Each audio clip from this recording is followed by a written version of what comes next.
In this video, I'm going to show you how you can stretch heat shrink tubing so you can fix cables with a very common problem where the outer coating has deteriorated like this, but it's a fully functional cable still. So this is an Anchor brand cable, and the diameter is just over 1/8 of an inch.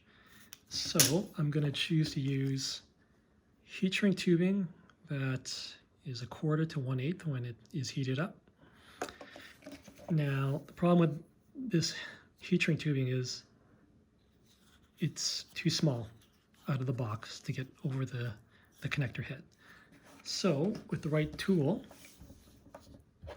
what I've got here is a set of spreading pliers, and I've got a piece of tubing that I've already cut and did some pre-stretching to. You can actually stretch this tubing more than you might realize that you can. This stuff is actually pretty tough. So if you just do this carefully, it doesn't take too much time, and get it stretched enough so that it can slide over the connector this freely. If it's any tighter, it's going to be really hard to get into the cable and over the connector.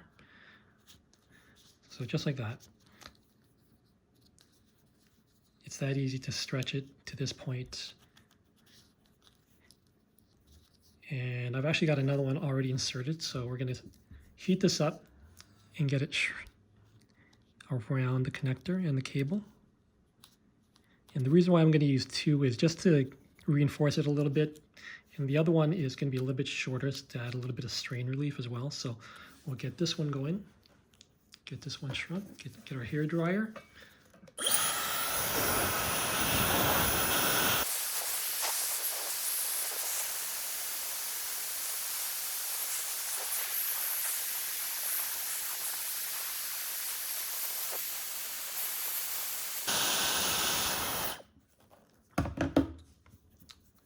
So you can see that wrapped around quite nicely, pretty secure, and was able to shrink down and form a nice tight fit.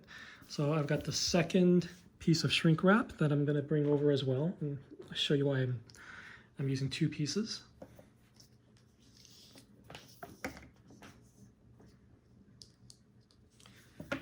So this second piece is just going to reinforce it, and it's a little bit shorter. And the reason why I did that is just so you get a little bit of flexibility on the end here. So this is actually starting to shrink down a little bit after stretching, which is why it's a little bit harder to get up here. So we're going to bring the hair dryer and get this finished up.